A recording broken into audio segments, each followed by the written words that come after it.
Hello everyone, and thank you for joining us for our 2:30 streaming show. I'm Robinson Miles.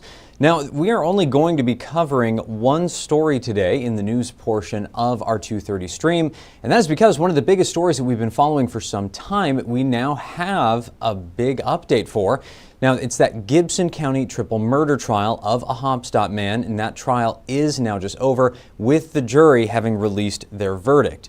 Now, 78-year-old Patrick Waite was charged with 3 murders and 1 attempted murder and has been found not guilty on all charges. Now, the jury deliberated for about 3 hours after closing arguments today. Authorities say Waite shot 4 people at his Hopstop home in May of last year. 3 of the victims, 61-year-old Alma Waite, 81-year-old Gloria Tapia Garcia, and 39-year-old Fernando Tapia Ramirez Sr. were each shot in the head and died. A 4th victim was shot in the chest and neck and survived.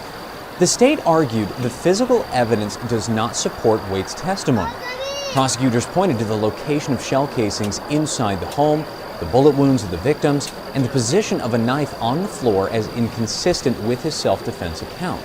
The state also said the defense's claim that Gloria Tapia Garcia, who was in a hospice bed, was struck by a stray bullet is contradicted by a 911 call Waite made the night of the shooting in which he said he shot 4 people. The defense argued that eyewitness testimony presented by the state was inconsistent, noting that witnesses had previously admitted to not seeing or hearing anything. Defense attorneys said physical evidence, including shell casings and bullets, could have been moved during the chaos of that night and should not be used to establish guilt. They argued the bullet wounds on the victims indicate the victims were the aggressors and that Waite was himself a victim. Waite took the stand yesterday and testified for 4 hours. He said he feared for his life. Now, the jury was allowed to consider charges of voluntary manslaughter and attempted voluntary manslaughter in addition to murder. Now, of course, 14 News reporter Emma Beck has been covering the entire trial, and she will have live reports later tonight. I know that right now she's still up in Gibson County at the courthouse working to get interviews with many of the people who have been there during this time. Of course, a lot of this is developing. This is news that only came into our newsroom a few moments ago before our stream began. So there's a lot more to uncover here, and of course we will have those live reports from Emma just a little bit later today. So of course, circle back for 14 News at 4, 5, 6, and 10 for even more details on this developing story.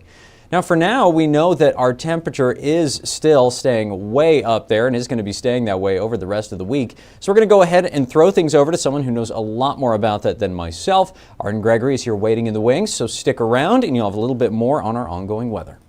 Stay informed on your local news and weather throughout the day by watching the 14 First Alert streaming shows. At 8:30 a.m., get your First Alert forecast to plan the day ahead and catch up on the news that happened overnight with the 14 News Sunrise team. In the afternoon, get the latest headlines, forecasts, and a preview of the stories we're working on with the 14 First Alert streaming show at 2:30. And get an in-depth look at the 14 First Alert forecast so you're ready for the next big thing with the 14 First Alert weather show at 9 p.m. Watch the 14 First Alert streaming show that fits your schedule and works best for you. Streaming on your phone by downloading the 14 News app and the 14 First Alert weather app. On your smart TV by using the 14 News streaming app. And stream anytime on Facebook, YouTube, or on 14news.com. Stay connected and stay informed by watching the 14 First Alert streaming shows on your favorite streaming devices.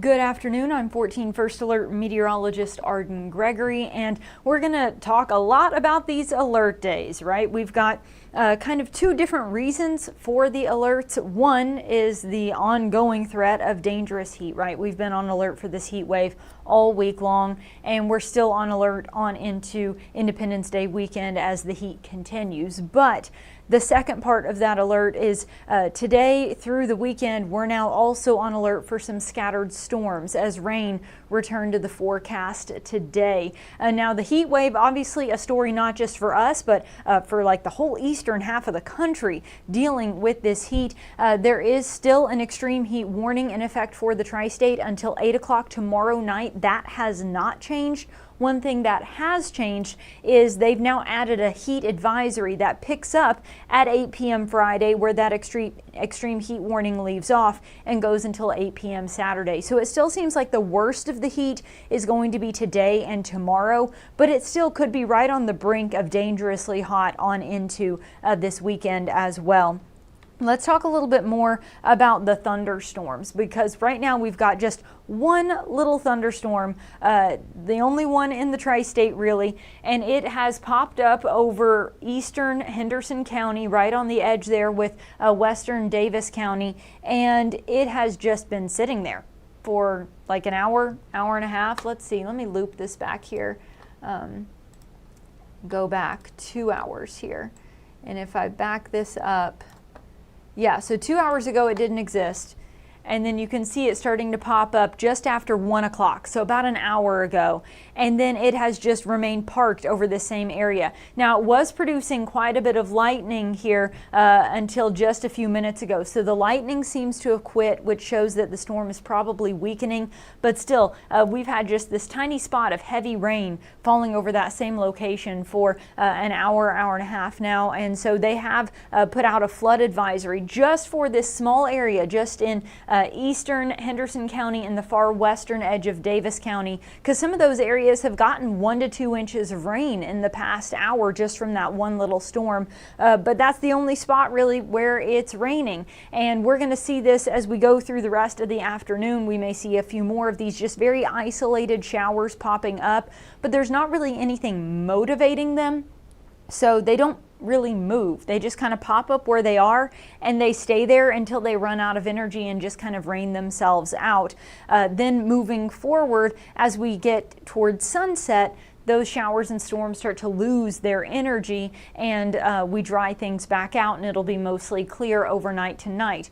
Tomorrow, we kind of rinse and repeat that same forecast. We start out mostly sunny. Then as we get into the afternoon, some clouds start to bubble up in the heat of the day, and some of those may produce some rain. So again, you've got just this very isolated chance of a shower or a thunderstorm popping up Friday afternoon and evening. And then it does seem like as we approach sunset, those rain chances kind of taper back off. So not a guarantee, but we will most likely be dry for those fireworks events going on Friday night. I know a lot of different areas are doing their fireworks on Friday, and then we've got even more on Saturday. Speaking of Saturday, we've got a better chance of rain on Independence Day. It starts out partly cloudy. I wouldn't rule out a stray shower Saturday morning, but most of us will probably stay dry until we get into the afternoon. Then we see our rain chances picking up with scattered rain and thunderstorms Saturday afternoon and into Saturday evening. So if you have a 4th of July party going on where lots of folks are going to be outside Saturday afternoon into Saturday evening, also have a backup plan with somewhere where everyone can move indoors to wait out any storms that develop, because we do have this chance of thunderstorms late Saturday afternoon into early Saturday evening is seeming like the best chance, but the timing has been a little inconsistent with these, so give us a little wiggle room on the exact timing. This rain is also expected to work its way off to the east then by the time the fireworks would be starting Saturday night. Again, I would not take that as gospel. The timing has been a little inconsistent, but we've had 2 or 3 model runs now in a row, at least of this specific model, showing that rain ending by firework time on Saturday. So hopefully we will be dry for the, dozens of fireworks shows happening all over our region on Saturday night. As for our thunderstorm risk, we are sitting at a level 1 risk for an isolated strong to severe storm today, same case tomorrow, and then into Saturday as well. So today and tomorrow, our risk of any rain is very isolated, but the problem is any storm that develops would have the potential to become strong or even severe. And then Saturday, our rain chances in general are a little higher, but still the odds of us getting any severe weather is fairly isolated. The primary concerns are that these storms may produce some very heavy rain, and as I just showed you with the storm that we've got there in Henderson County right now, they may not move on very quickly. So you may be stuck under that rain for a little while, and as it continues to rain over the same spot, we could end up with just these little isolated isolated spots of flooding across the tri-state. Some of these storms may also be capable of producing damaging wind gusts. That's the main kind of severe weather threat, is that we could have some strong gusty winds and some very heavy rain. I wouldn't rule out some small hail, but it's not as big of a concern, and our tornado threat this time around seems very low. So this is mainly going to be gusty winds and heavy rain within these thunderstorms. Now, the other part of the alert is obviously the heat. We've been talking about this all week, and man, is it hot out there today. I think today is the worst of the heat wave so far. Most of us are sitting somewhere in the mid-90s right now. It's 94 currently in Evansville, 91 in Owensboro, Mount Vernon's all the way up to 97. But it feels like we are well into the triple digits. Everyone above that danger zone of 105 or greater. Henderson with a heat index of 105. Owensboro feeling like 108. Evansville feels like 107. Mount Vernon feeling like 110. And that's because, I mean, mid-90s is hot by itself. No humidity, mid-90s is pretty hot. But our dew points are in the mid to upper 70s in most locations. That is extremely humid. As has been the case all week, the Muggy meter is just maxed out here. This is stifling, oppressive, soupy, air you can wear kind of humidity, and that makes it that much harder on your body, and it makes it feel hotter than it actually is, because your body's natural system for cooling itself breaks down in that kind of humidity, and you can overheat very quickly. So please be careful. It is so extremely hot out there, and it feels even hotter due to that oppressive humidity. Overnight tonight, it's still going to be very warm and muggy even after the sun goes down. Our temperatures will bottom out in the mid-70s tonight. Keep in mind our dew points are also in the 70s, and when your temperature and dew point are the same, you reach saturation, and that's when you get fog. So as our temperatures kind of come down and meet those dew points, I do think we could see some patchy fog developing late tonight into early tomorrow morning, which has happened the past couple of nights as well, as this warm, muggy air remains over the tri-state. Tomorrow, a lot like today, mostly sunny, very hot with highs in those low to mid 90s and heat index values well into the triple digits. But again, there is that isolated chance of a pop-up shower or storm during the afternoon, and any storms that develop may have the potential to produce some very heavy rainfall and some strong wind gusts. Then we get into Independence Day. Not a lot of relief from the heat. Just a few degrees cooler. Highs still reaching into the lower 90s with a heat index into the triple digits. So still very steamy even into the 4th of July. And we do have that chance for scattered storms mainly later into Saturday afternoon into Saturday evening, but hopefully tapering off in time for those fireworks Saturday night. The heat index will likely climb up to around 110 to 112 again tomorrow. Then we start to see this very gradual downward trend. We're still in a heat advisory through Saturday then, as the heat index will be in the triple digits there too. Sunday, we're going to be right at the cusp there, right around 104 to 105 or 106. That's right around the edge of the danger zone there. 105 and greater is where you really see this extreme increase in the risk for heat-related illnesses, things like heat exhaustion and heat stroke. So that heat advisory is through Saturday, because at least through Saturday we'll definitely still be in that danger zone. We may or may not get close to it on Sunday. Sunday will still be another steamy day though, and we've still got a chance for thunderstorms, including a threat for gusty winds and heavy rain into Sunday as well. Then as we get into next week, we kind of settle into this pattern where it's not as hot. It's still hot, but more just like typical July hot, with highs in the upper 80s. And it'll be a mix of sun and clouds with an isolated chance of rain each day then as we get into next week. Checking in on the comments here. Good afternoon, David, Jeanette, Michael, Suzanne. Yeah, Jeanette tried to mow her grass yesterday, and yeah, just soaked. Jeff Lyons and I were talking just before I came out here about he tried to do a little yard work early this morning, like 8:30, 9 a.m., and was just drenched in sweat because even that early in the day, it's already so hot. I can't imagine trying to get out and do any kind of work right now in the hottest part of the day. Hopefully everyone is inside, taking a break in the air conditioning and sipping on some water. Try and avoid doing any kind of strenuous activity during this specific time of day when it is the most dangerous. For those of you curious about the extended outlook, I know most of the emphasis right now is on this weekend because there are so many outdoor activities with the big America 250 celebrations happening tomorrow and Saturday. Beyond that, I mentioned our temperatures kind of trend back down closer to normal as we get into next week. We still have this isolated chance of rain every day, so we may catch a stray shower popping up today and tomorrow. We have a better chance of rain over the weekend. Still not a washout. It's not going to be an all-day rain, but you will probably catch a shower or a storm at some point this weekend. And then those rain chances kind of trend back down and get a little more isolated again as we get into next week. The extended outlook then for the middle and end of next week. So heading into the weekend of July, that would be the 11th and 12th there.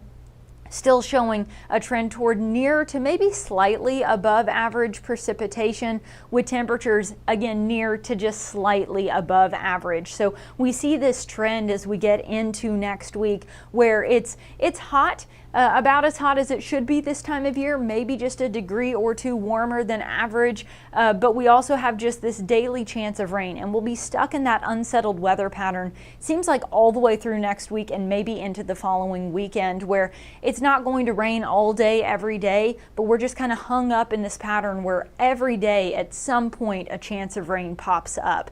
And so that's what we'll be dealing with as we get into next week. But again, the emphasis right now is over the weekend. First of all, because of the first alert weather days, it will be dangerously hot. The worst of it is today and tomorrow, but it's still going to be very steamy even into the weekend. And we do have that chance for an isolated shower or storm today and tomorrow, with more scattered chances into Saturday and Sunday. Not expecting any widespread severe weather from this, but any storms that develop may have the potential to produce some very heavy rain, along with some gusty winds and some lightning, and you don't really want to be caught outside in any of those. So please be aware of that moving forward. Lots of people have outdoor plans for the holiday weekend. You also need to know where you can go to move indoors and take some shelter if a storm does pop up, because it may include lots of rain, lots of lightning, and some very strong winds. And because there's not much motivating these storms to move on, wherever they pop up, they may stay parked there for a while. So you may have to wait this out for, a little bit. It's not necessarily going to be a quick thing here. So it may be isolated, but it doesn't necessarily mean it's going to be quick.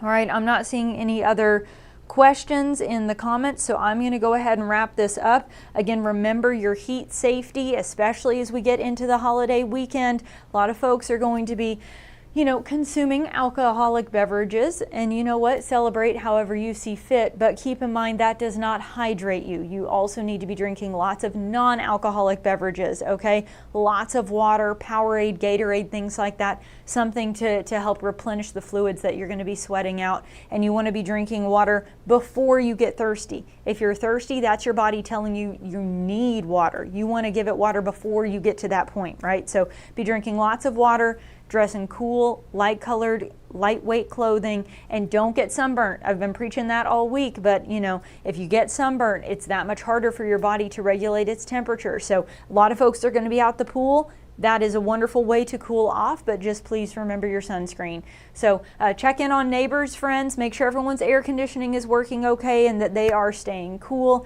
and hopefully we all get through this just fine and have a wonderful Independence Day weekend here across the tri-state. And with that, you're welcome, Greg. I'm going to go ahead and wrap this up. Chief Meteorologist Jeff Lyons will have an updated look at your forecast on 14 News tonight at 4, 5, 6, and 10, and he'll do another streaming show here tonight at 9. Everybody stay cool, stay hydrated, and have a good rest of your day.